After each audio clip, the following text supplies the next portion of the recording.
Second possession, this is the first time that Detroit's defense has their back up against the wall. This is after the interception by Goff that Jordan Davis tipped up in the air, and then Cooper DeJean picked off, and fortunately he was tackled before he could take it back to the house. So 12 personnel group, and Barkley's gets nothing here into the boundary, again, with the ball on the left hash. So this is a look that I kind of refer to as the FU look for Detroit. And basically, they take one of their inside linebackers, roll them up to a tight end side. In this case, it's Jack Campbell.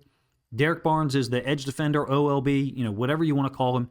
It's also a great job by Aleem McNeil to win to the flow side. So basically, 69 is trying to reach him. 69 is trying to get to his outside shoulder, cut him off, such that, maybe Barkley can go in that lane outside of Aleem McNeil, between Aleem McNeil and Jack Campbell. McNeil's not having it, right? He's running with him, staying even. He does end up at a deficit for a moment.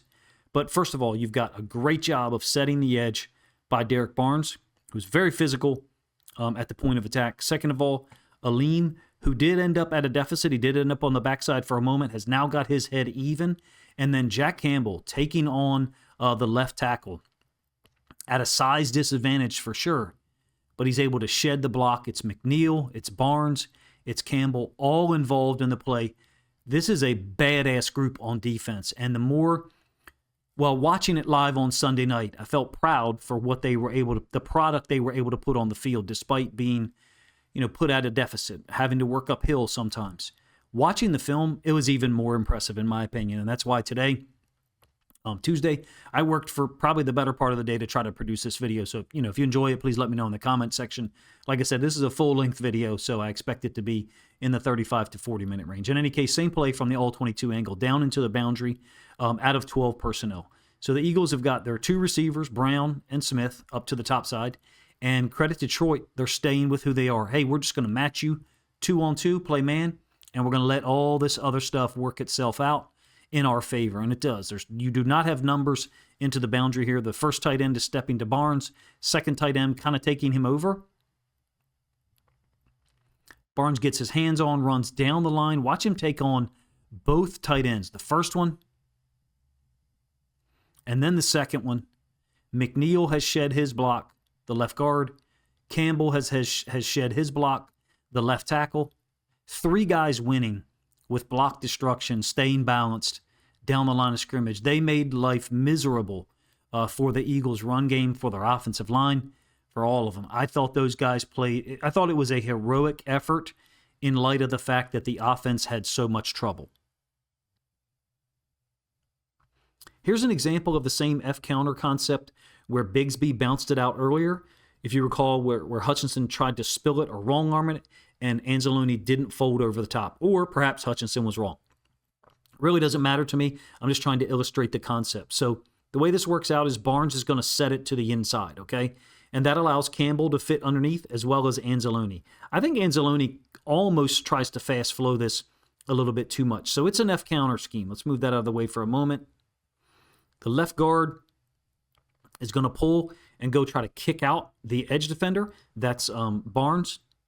The tight end, 81, would loop and go get the frontside inside linebacker, Jack Campbell.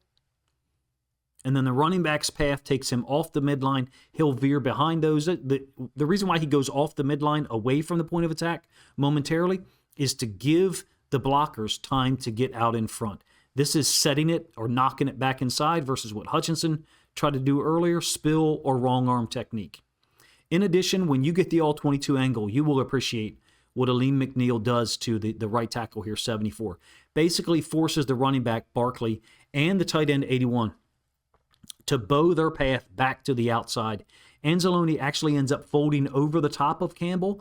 I don't think that he necessarily should, unless Campbell should have fit this tighter and then allow Anzalone to, quote, be right and fast flow over the top. As it stands, Campbell, McNeil, and Anzalone are all there. Look, the score is only 13-6 at this point, even though Philadelphia has been handed great field position a couple of times in this third quarter. Same play from the all-22 angle, and it'll give you a real great idea of what Aleem McNeil does here to the right tackle, because you'll see this F-counter scheme get totally blown up or the offensive line bowed back. Really nice job, or I should say angle, to look at how Barnes, Campbell, and Anzalone play this from their 3 inside linebacker alignment. That's McNeil taking the right tackle, setting him back in the tight end's path and in the way of Saquon Barkley. Total disruption of the run game throughout the whole game. Really, Barkley, I think, was 23 for 86, somewhere in that range.